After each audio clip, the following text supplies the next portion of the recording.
My name is Danish and you watching techno wheels. थोड़ा सा update कर दूं अपनी ऑडियंस को। मैं आपको ये बताना चाहूंगा दैट आई एम कि मैं पूरी कोशिश करूंगा कि मैं दिन में 2 वीडियोस डालूं और एटलीस्ट एक वीडियो तो जरूर डालूं। I will try my best to upload 2 videos a day, but sometimes I can get busy because as you know I am also pursuing my mechanical degree. So मैं थोड़ा सा busy वहाँ पे भी हो सकता हूँ, ऑल्दो लॉकडाउन है, बिजी होना नहीं चाहिए, बट फिर भी थोड़ा बहुत अगर I am that's why I am not committing कि मैं दिन की 2 वीडियोस डालूंगा। I will try my best to upload 2 videos a day, but हाँ, कम से कम एक वीडियो तो जरूर होगी। और एक और बात गाइस, अगर आप मेरी वीडियो देखते हो सो प्लीज उसको पूरा देखो। मैंने एक बहुत प्रॉपर और बहुत अच्छे वे से इन्फॉर्मेशन अपनी तरफ से I am transferring my information from my side to you. So अगर आपको पसंद आती है और प्लीज उसको पूरा देखें so that I can get my watch time. आप उसको पूरा देखें और please do like, do please share your comments on which topic you want the next video, and please subscribe करें सो दैट हमारी ये फैमिली और अच्छे से बढ़ सके। Okay, the topic of my second video is what is slipper clutch. As we can see, मतलब इसके नाम से हमें पता लगता है ये क्लच का ओरिएंटेड एक नया एक मैकेनिज्म है। नया नहीं है, ये 1984 में आया था। 1984 की मोटो GP 500 में ये आया था। I will share the photo. Repsol की एक होंडा CBR की एक बाइक थी जिसमें सबसे पहले ये डाला था। स्लीपर क्लच क्या होता है? स्लीपर क्लच ये होता है कि जब आप बाइक के गियर शिफ्ट कर रहे हो, आप क्लच दबाते हो, फुटवर्क के साथ अपने गियर शिफ्ट करते हो, तो उस टाइम पे एक इंजन स्टॉपी होती है, इंजन ब्रेक होती है। उसको प्रिवेंट करने के लिए और क्लच का थोड़ा सा यूज कम करने के लिए स्लीपर क्लच यूज होता है। ये मैं अगर ओरिएंटेड में हूँ और मतलब टेक्निकल लैंग्वेज में हूँ, तो slipper clutch is a specialised clutch with an integrated free wheel oriented mechanism. ठीक है, जो कि ड्राइव राइडर के लिए मतलब वो चीज कम कर देता है, जो इंजन ब्रेकिंग होती है वो चीज कम कर देता है जब राइडर डिसलरेट करता है। डिसलरेट मतलब जब गियर शिफ्ट होते हैं उस टाइम पे इंजन हमारा आइडल हो जाता है। उस टाइम पे मतलब कोई मतलब हमारे इंजन को कोई फोर्स नहीं, इंजन स्प्रॉकेट को कोई फोर्स नहीं दे रहा होता, स्प्रॉकेट व्हील को कोई फोर्स नहीं देता, तो टॉर्क नहीं आता, तो गाड़ी हमारी नॉर्मली उसी आइडल स्पीड से चल रही होती है और उससे थ्रू एक्सटर्नल फोर्स कोई नहीं आ रहा होता, एक्सटर्नल आउटपुट कोई नहीं आ रहा होता। So what is this slipper clutch? मतलब अगर हम सब ने बाइक चलाई है, हम सब बाइक चलाते हैं, तो बाइक चलाते चलाते एक थोड़ा सा टफ वर्क होता है कि जब हम कोई जैम एरियाज, कोई ऐसे एरियाज दैट हाईवेज वगैरह में होते, देन इट्स नॉट इशू, हमें क्लच बार बार यूज करना पड़ता है। We need to use our clutch इसमें भी यूज करना पड़ता है। It's not that. मैं आपको एक एग्जांपल दे रहा हूँ कि ये वर्क कैसे करता है। अभी इसके ये ऐसे वर्क करता है कि जब हम क्लच देते हैं तो उसमें हमें जो स्लीपर क्लच है अगर हमारी बाइक में, तो हमें क्लच देने की जरूरत नहीं है। We can shift our gear upward downward, हम गियर शिफ्ट कर सकते हैं विदाउट यूजिंग क्लच, और उसमें कोई भी इंजन ब्रेकिंग, कोई भी पावर लॉस नहीं होगा। स्लीपर क्लच का काम ये है कि वो गियर शिफ्ट करता है तो उसी तरीके से according to the requirement of RPM rev, according to the requirement of cam rotation, according to gear rotation, according to the change of gear. वो मतलब रोड की स्पीड को लेके अपनी बाइक अपनी से करती है, रोड की स्पीड को लेके, टायर की स्पीड को लेके, जितनी उसको RPM चाहिए वो रिक्वायर्ड RPM अपने आप चेंज कर लेता है। जब हम गियर शिफ्ट करते हैं तो वो अपने आप कर लेता है। आप एक्सेलरेट देते देते, थ्रॉटल करते करते आप गियर चेंज कर सकते हो और उसमें कोई लॉस नहीं आता, कोई आपको झटका नहीं लगेगा। इसके बेनिफिट्स क्या है? बेनिफिट्स ये है कि अगर मैं आपको इन जनरल बताऊं तो एक गियर चेंज करने में हमें 0.78 सेकेंड्स लगते हैं। गियर चेंज करने में 0.78 सेकेंड लगते हैं। गियर चेंज ऐसे करना, करना अगर हम पूरे स्पीड से कर रहे हैं, अगर हम proper we are riding at 110 120 and हमें तेज चलाना है, तो ऐसे ऐसे गियर करके सब कुछ करके हमें 0.78 सेकेंड लगते हैं। एंड जब हम ट्रैक रेसिंग बाइक्स, ये मैंने आपको बोला it is a device for performance oriented bikes, तो इट इज अ पूरा मैकेनिज्म परफॉर्मेंस ओरिएंटेड बाइक्स के लिए। और जब हम ट्रैक्स कर रहे हैं, रेसिंग कर रहे हैं, उस टाइम पे मतलब कुछ मिली सेकेंड्स का भी गाइस डिफरेंस एक फर्स्ट और सेकंड का डिफरेंस कर सकता है। विनर और सेकंड रनर अप का डिफरेंस क्रिएट कर सकता है।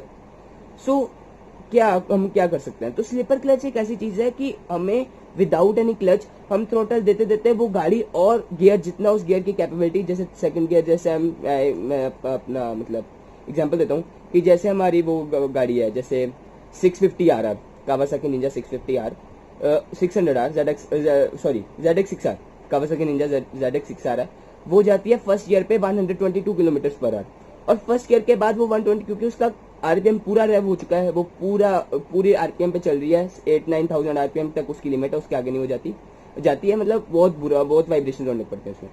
तो मतलब जब हम सेकंड गियर डालेंगे तो आप थ्रॉटल के साथ साथ सेकंड गियर डालोगे तो आरपीएम एकदम से फिर से नीचे आ जाएगा और स्पीड बढ़ती जाएगी। सो आपको उसमें क्लच दबाने की जरूरत नहीं है। सो आपको उसमें क्लच दबाने की जरूरत नहीं है। मतलब ये है कि एक ट्रैक रेसिंग बाइक में जो 0.78 सेकंड्स का फर्क है वो आपको नहीं करना पड़ेगा, विदाउट कोई पावर लॉस नहीं होगा, जिसमें किसी की पोजीशन या किसी का थोड़ी स्पीड कम नहीं होगी। जब हम गियर डालते हैं तो थोड़ी सी हमारा माइन्यूट फर्क पड़ जाता है। इसको बोलते हैं स्लीपर क्लच। अब स्लीपर क्लच किन किन बाइक्स में आता है? स्लीपर क्लच काफी बाइक्स में आता है। जैसे स्लीपर क्लच एक ऐसा मतलब है, पहले तो ये बहुत महंगी बाइक्स में, जैसे मैंने आपको बोला कि मोटो 1984 में मोटो जीपी 500 की एक होंडा सीबीआर की 500 सीसी की बाइक थी, जिसको रेप्सोल की ग्राफिक्स होती जिसके ऊपर, तो उसमें आई थी। तो वो बहुत महंगी बाइक है, वो कम से कम 10-12 लाख की उस टाइम पे बाइक थी। और राइट नाउ अब ये स्मॉल मतलब कम कैपेसिटी वाली बाइक्स में भी आ गया, जैसे 200 सीसी 300 सीसी उन बाइक्स में भी ये आ चुका है। जैसे कि मेरे पास एक लिस्ट है KTM RC 390। KTM RC 390 जो मैंने आपको फोटो डाल दी, आप देख सकते हो, ऑल्दो सबको पता होगा, फोटोज में साथ साथ डाल दीजिएगा। KTM RC 390 KTM की एक बहुत बढ़िया बाइक है।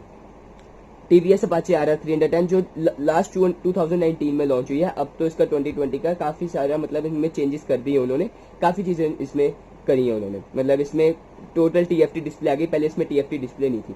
बजाज डोमिनार 400, बजाज डोमिनार 400 को हम सब जानते हैं, डोमिनार का एक बिग ब्रदर है 400 सीसी का, बजाज का एक बिग ब्रदर है 400 सीसी का। इसका डोमिनार 200 सीसी की भी एक बाइक अभी जस्ट लॉन्च हुई है। Yamaha R15 V3, Yamaha R15 V3 की जो बाइक है वो मैंने लास्ट वीडियो में भी आपको बताया था। R15 V3 is 150 CC bike. वैसे 150 सीसी बाइक में स्लीपर क्लच होना एक बहुत बड़ी बात है।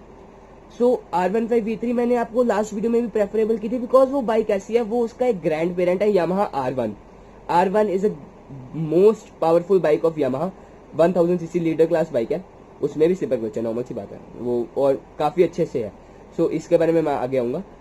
मतलब ये वो जो बाइक है वो टोटली जितना मतलब उस प्राइस रेंज में जितना वो चीजें उस बाइक की तरीके से डाल सकते थे, उसकी चैसी के सारा मेल खाता हुआ, सारा उसकी बॉडी फ्रेम सब कुछ वैसे तरीके से जितना वो डाल सकते थे, वैसे उन्होंने 150 सीसी में डाला है।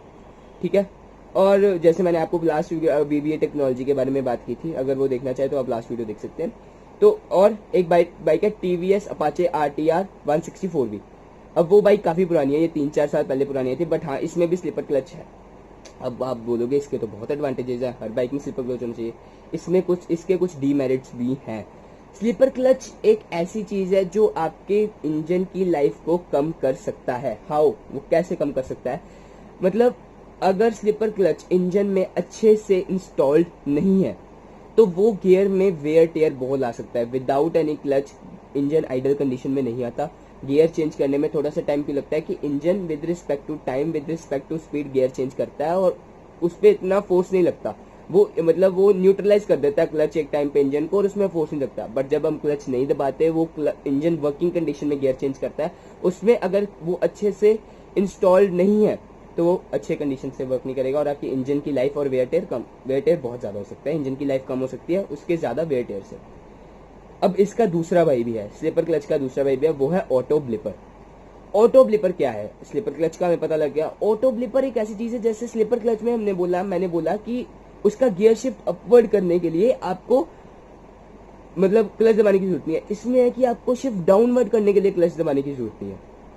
ये भी एक बहुत अच्छी चीज है, आपको क्लच नीचे करने की भी जरूरत पड़ेगी। बट हाँ, फर्स्ट ऑफ ऑल मैं आपको बता दूं गाइस कि ये जो ऑटो ब्लिपर है, ऑटो ब्लिपर थोड़ी बड़ी बाइक्स में होता है, ये नॉर्मल बाइक्स में नहीं होता। जैसे Yamaha R15 V3, KTM RC 390, इनमें ये नहीं होता। क्यों नहीं होता? बिकॉज ये sleeper clutch is more important then auto blipper. अगर हम चला रहे हैं तो हमें स्पीड तेज करने के लिए क्लच को, हम उसके टाइम को सेक्रीफाइस करने के लिए, टाइम को कम करने के लिए हमने स्लीपर क्लच लगा दिया। अगर हमने गियर कम करना है तो मतलब हमें स्पीड ज्यादा नहीं चाहिए, तो हम क्लच यूज कर सकते हैं। तो नॉर्मल बाइक्स में नहीं आता, ऑटो ब्लिपर आता है। एक और बात गाइस, एक और बात आपको बता दूं, स्लीपर क्लच जो है 600 सीसी बाइक्स में आता है, और स्लीपर क्लच और ऑटो ब्लिपर वो आता है लीडर क्लास बाइक्स में। 600 सीसी बाइक की सुपर बाइक्स होती हैं, जैसे Kawasaki Ninja 6R, Aprilia 650, Ducati का तो नहीं है, डुकाटी का मॉन्स्टर 600 सीसी का है, डुकाटी मास्ट्राडा 600 सीसी की है, फिर होंडा की CBR 650।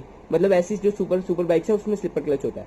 जो स्लिपर क्लच और ऑटो ब्लिपर की जो जोड़ी है वो लीडर क्लास बाइक्स में आती है। Leader class bike like more than 999 CC, जैसे डुगाटी की 999 सीसी पैनिगाले है, डुगाटी की सुपर स्पोर्ट कोर्सा है, फिर कावासाकी निंजा की 110 ZX10 आ रहा है, फिर कावासाकी निंजा की ZX10R आ रहा है, फिर कावासाकी निंजा की ZX13 आ रहा है 1300 सीसी, फिर हायाबुसा है, फिर R1 है, फिर R1M, मतलब a lot of bikes are over there. So leader class bikes में स्लिपर क्लच और ऑटो ब्लिपर आता है। ऑटो ब्लिपर का काम यही है कि जैसे स्लिपर क्लच काम करता है उसका ऑपोजिट है, कि मतलब आपको शिफ्ट क्लच शिफ्ट करने, क्लच दबाने की कोई जरूरत नहीं है।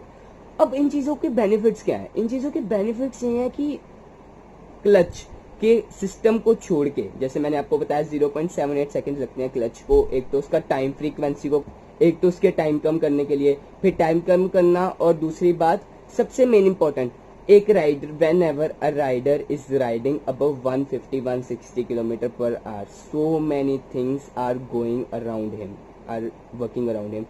अगर आप 160-70 सीसी में चल रहे हो तो सिर्फ आपको एक इंजन की आवाज और आपके एग्जॉस्ट की आवाज आती है, बाकी आपको कुछ नहीं सुनता, और सिर्फ हवा की तेजी से बाकी सब कुछ चल रहा होता है। तो क्लच की ओर और गियरिंग की ओर ध्यान देने से कई बार काफी एक्सीडेंट्स हो चुके हैं। तो स्लिपर क्लच और ऑटो ब्लिपर ऐसे काम करते हैं कि राइडर को वो अलो करते हैं, that they allow the rider to think more from the clutch, कि वो क्लच वाली चीजों को, गियर वाली चीजों को कम सोचे, और जो बाकी चीजें जैसे rider comfort, bike turning angles, फिर जो मतलब रोड की तरफ उसका ज्यादा ध्यान हो, माइंड सीधा हो कि मेरे को सारी चीजें सामने देखनी है, बिकॉज जब आप इतनी स्पीड से जा रहे हो it is very important. So this is auto blipper. Auto blipper ये चीज होती है, और ऑटो ब्लिपर काफी सारी बड़ी बाइक्स में आता है। Thank you so much guys, this was my video. अगर आपको पसंद आई सो प्लीज लाइक, सब्सक्राइब, और प्लीज आप कमेंट करें, और प्लीज वीडियो को पूरा देखना। Thank you so much.